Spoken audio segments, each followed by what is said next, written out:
Rev up your engines!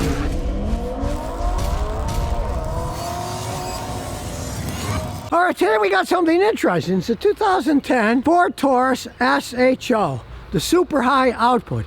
And in this case, since it's a 2010, it really is a super high output. The original Ford Taurus SHOs were kind of weird. They were called SHOs, but they were not super high output. They put out like 235 horsepower. That's not all that much horsepower. But when they did break, nobody knew how to fix the things.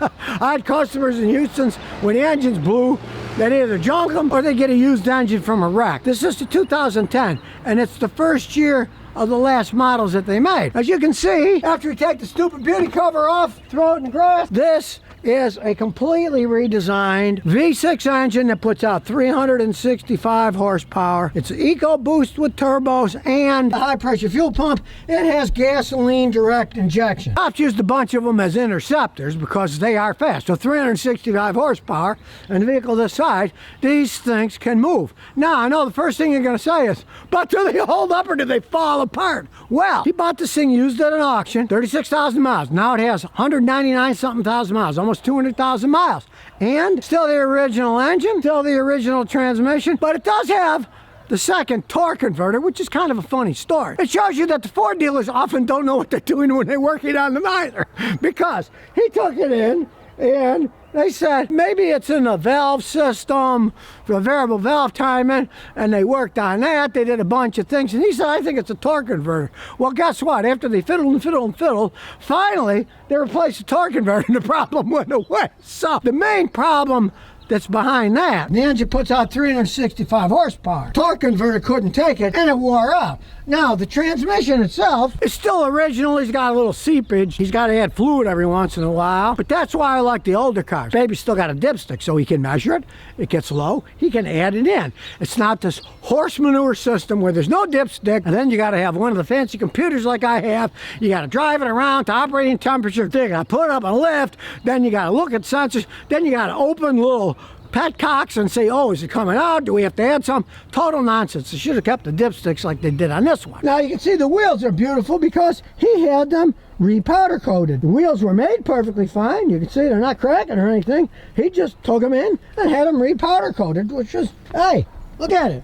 Looks pretty much like a new car. I think 14 years old. Doesn't look 14 years old to me. And being an SHO, yeah, a little rip on the leather here because it's so old, but got a classy interior. Now for 365 horsepower, he gets about 21 on the highway if he's driving the speed limit, right? Now driving in town, if you're driving something like this, and you drive it with all 365 horsepower, it's going to suck up a lot of gasoline, but that's the way that it goes. I had a Mustang, and it was really souped up. It had 626 horsepower, right? Now, if you drove it conservative on a highway, you could probably get 15 miles a gallon, tops, right? But if you drove it hard, like I did, I only had it for a week, I got 3 miles a gallon. So you want to push it, you're going to get worse gas mileage, especially when you got twin turbos. Turbochargers are going to rev the engine, you're going to use more gas, right? But that's how you get all the power out of this thing, is with the turbos in the GDI. Oh, this crap is metal. Almost 200,000 miles on the original engine. The only thing wrong is the valve covers are leaking a little oil now, and he's going to change them, right? I doubt if you'll ever get that out of a modern Ford EcoBoost because of the way they've been making them cheaper, right? Some of them now have oil pump that runs off a rubber belt, and those are breaking and they're having problems. This thing was solid built. These were pretty well built machines. It's kind of too little too late for Ford.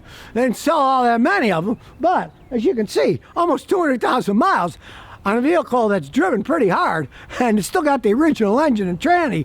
Hey, that says something. I see modern EcoBoosts blow at 65,000 miles, especially the little four-cylinder ones they put in the Mustangs. Those are absolute piles of garbage, right? But 14 years ago, Ford did not lead the nation in most recalls 3 years in a row, right? They were building them better back then, and this is absolute proof. Now we got a new scan tool here. We're going to try her out. And check it out. The original fob still works. He's only had to replace the battery a couple of times. Diagnostics, automatic selection, doing a little thing. We'll look around. It's got an old style GPS system here with your map and stuff. Now the owner says It still works okay, but like everybody else, he just uses his phone now. The Google software is so much better anyways. I mean, the idea that these companies even stuck that stuff in today is kind of stupid, you know? You'd be better off just having a panel that interfaces. It's got nice full carbon fiber on it. I mean, it's a nice looking car inside.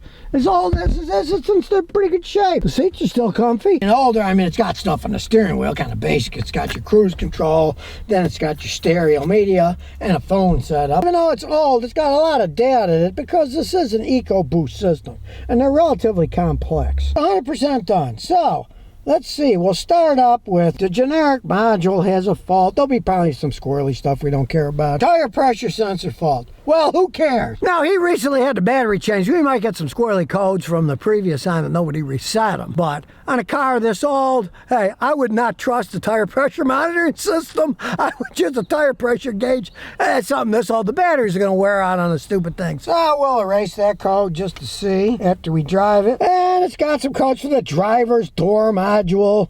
Probably more nonsense that we won't care about. We'll see what it says. Driver mirror vertical position sensor circuit failure. Well, the mirror's still there. And interestingly enough, you can barely see it, but the driver's collision avoidance system, he said it still works fine. Driver front seat module has a code. We'll see what nonsense that is. And that code is passenger mirror vertical position sensor circuit failure. So, well, we're there. Who cares? The heating air conditioning system has a code. We'll see what that is. Right heating, ventilation, air conditioning, damper position sensor. Well, it's mainly him driving it, so the stuff's working good on his side. He's not sitting over there. Some damper, maybe it's not switching from one position to another, but he hasn't noticed any problems with the heating or AC. So we'll erase that too. Like I say, there's a lot of complex electronics and stuff you're not going to worry about. Last fault is this audio control module. Here's a bizarre one. Steering wheel audio switch pack. Steering wheel audio switch pack. Steering wheel audio switch pack too. So it's saying that this stuff has got a problem. Okay, the owner just told me he replaced the clock spring in the steering wheel, and the codes might have come from that because he didn't have a machine like this to reset stuff, so we're going to reset it and see what happens after the road test. And as you can see, they're all erased, so let's take it for a spin. Up. And backwards we go. Look, it's even got a backup camera. Woo! That's really something for a 2010. And a nice Sony stereo. It knows it's a tire pressure sensor fault. We don't care.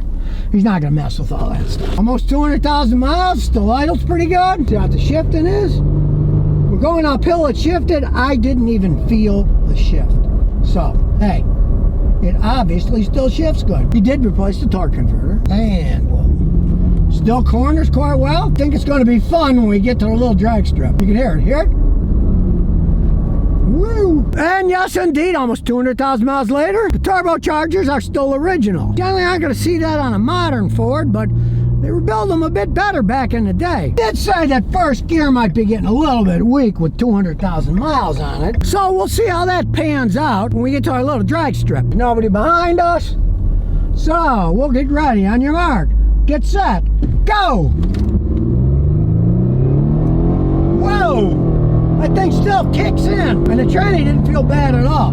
Hey, we're doing 70 already. I'd wager this still has 300-something horsepower left. That's why a lot of police forces, when they got rid of their Crown Vics, they started using these SHO Tauruses as pursuit vehicles. They're pretty fast. Somebody, look, we're going 45, we'll floor it. It picks up, baby, it picks up. And it shifts smooth, too, even with 200,000 miles, almost. All of this goes to show that, yes, indeed, Ford was able to build a V6 EcoBoost turbocharged GDI engine that has power and could last. Now, I have to say, they were able to do this. I can't say so much about their modern-made stuff, but this thing's 14 years old, and hey, it's still got what it takes. Look at that. 200,000 miles, still runs and handles quite well. None of that crappy auto start-stop systems, you know. Hey, I have to say, I am impressed by this old Taurus SHO. And the all-wheel drive is seamless. That's one of the reasons you didn't hear it burning rubber, because it's all-wheel drive. That was one of the problems with the early SHOs. The early SHOs had V6 Yamaha head engines, but they were all front-wheel drive. And they did have a tendency of being uncontrollable if you drove them hard. This all-wheel drive system is totally controllable. And other than the torque converter going out, it hasn't had any problems. It hasn't been touched. Now I can tell that the codes will come back for the tire pressure monitoring system. The light's on. Some of the sensors aren't working anymore. That aspect come back. But we'll see if anything else came back. So now we'll do a scan to see if anything came back. Gotta say, this Diag, it isn't for sale yet. This is a Chinese company that's planning on coming to the United States. This is their X90 Pro, and I'm trying it out. Well, the only thing that came back was the smart junction box one. Tire pressure sensor fault like we had before. So, la-ti-da. So there you have it, a beautiful looking car, almost 200,000 miles, still runs like a top. It's a shame Ford doesn't build them like this anymore, but you know, what can you say? Time marches on and things get crappier. So if you never want to miss another one of my new car repair videos, remember to ring that bell.